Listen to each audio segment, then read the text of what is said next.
আর সব কিছু ছিলাম আমি আর এটা আদর করে না করে না।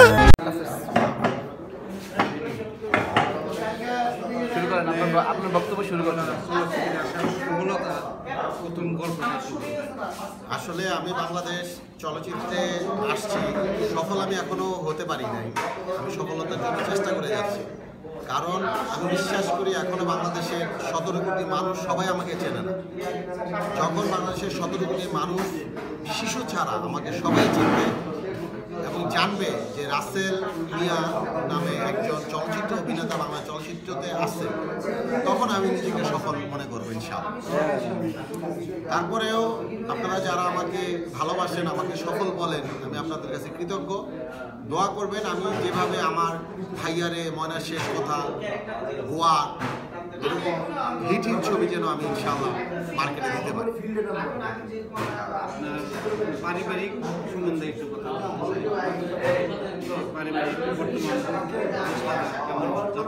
এখন আমি বর্তমানে আলহামদুলিল্লাহ আল্লাহর রহমতে খুবই ভালো আছি। মাঝখানে আমার একটা বিপদ গেছে, কিন্তু ওই মহিলাকে নিয়ে আমি কোনো কথাই আমি কোথাও বলি নাই এবং বলবো না। আমি শুধু এইটুকু বলবো, উনি ভালো থাকুক, আমি দোয়া করি, এবং উনিও যেন দোয়া করে আমি ভালো থাকি। কারণ বিষজ্ঞান, ঝগড়া এবং একজনের প্রতি একজনের কাদা ছড়াছড়ি, এটা আমি ভালো হবে আমি এটা বিশ্বাস করি না। আমি সবসময় বিশ্বাস করি আপনি ভালো মানুষ, আপনি ভালো কাজ করেন, আপনি প্রতিদিন অন্তত একটা ভালো কাজ করেন। আমি এই স্লোগানে বিশ্বাসী। আমি তার ব্যাপারে কিছু বলতে চাই না, তবে আমি দোয়া করি সে যেন ভালো থাকে। ছবিটা মানে শেষ কথা, এটা কিছুদিন আগে রিলিজ হয়েছে, আপনারা জানেন। সারা বাংলাদেশে একটা ঝড় উঠছে মনের শেষ কথা, যে এত কম বাজেটের একটা ছবি এত ব্যবসা সফল কীভাবে হয়। এটার জন্য আমি আমার দর্শকদের কাছে অনেক কৃতজ্ঞ যে মনের শেষ কথা আপনারা গ্রহণ করেছেন।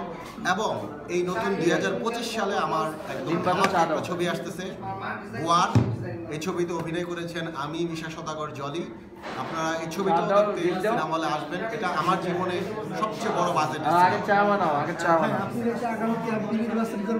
না না এগুলা আমার চিন্তা ভাবনা সবার হয়ে থাকবো, শিল্পী সবার। তাহলে এরকম গুঞ্জন কেন উঠলো যে আপনি আগামী জাতীয় নির্বাচন করবেন? গুঞ্জন, আমি 2022 সালে মাওলানা দেলোয়ার হোসেন সাঈদীর যখন মুক্তি চাই, তখন আমার রিমান্ড হয়, আমার জেল হয়। সেই পরিপ্রেক্ষিতে মানুষ হয়তো আমাকে বলছে যে আমি হয়তো জামাতের প্রার্থী কিনা, আমি বিএনপির প্রার্থী কিনা।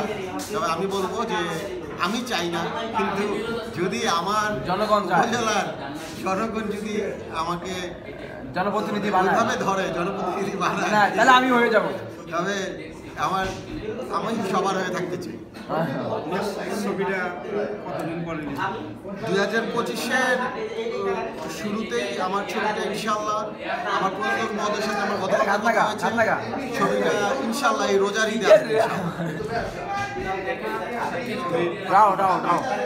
ছবিতে অভিনয় করছি আমি, মিশা সওদাগর, জলি, পর্দা মিঠু, তারপরে আরো অনেক শিল্পী আছে।